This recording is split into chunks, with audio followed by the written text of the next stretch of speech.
অগ্নিকাণ্ডে সব হারানো কার্তিকের পাশে ইকরা সুন্নাহ ফাউন্ডেশন। আসন্ন শারদীয় দুর্গাপূজার আনন্দের প্রস্তুতি চলছিল, কিন্তু উৎসবের দুদিন আগেই বিষাদ নেমে আসে নওগাঁর মান্দা উপজেলার বিষ্ণুপুর ইউনিয়নের দক্ষিণ চক্রামপুর গ্রামের কার্তিকের পরিবারে।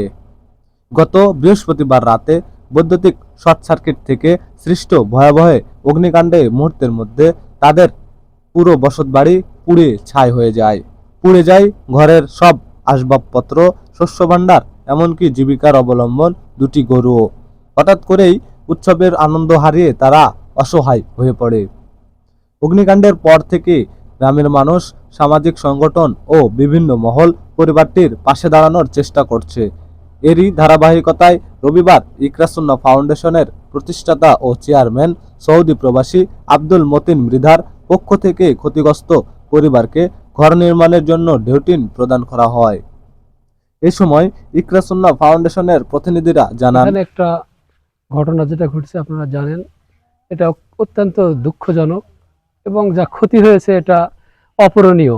আমরা ইকরা সুন্নাহ ফাউন্ডেশন এই পুরা পরিবারকে আমরা কিছু সহায়তা নিয়ে এসেছি।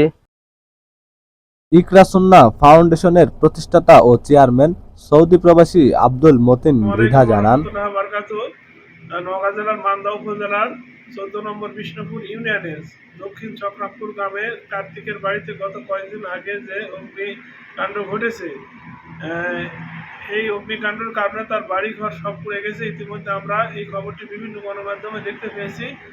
আজ আমরা ইকরা সুন্নাহ ফাউন্ডেশনের পক্ষ থেকে কার্তিককে আমরা ঢেউটিন প্রদান করলাম ওনার বাড়ি পুনর্নির্মাণের জন্য। তিনি যেন আরো অসহায় গরিব দুঃখীর পাশে দাঁড়াতে পারেন। আমাদের যে উপকার করছেন ওনার কাছে আমরা কৃতজ্ঞ। উনি যেন আরো দেশবাসী, গরিব দুঃখীদের, এই পুরা এবং অসহায় মানুষের পাশে যেন তিনি দাঁড়াতে পারেন। প্রবাসী মতিন ভাইকে আমরা ধন্যবাদ জানাচ্ছি।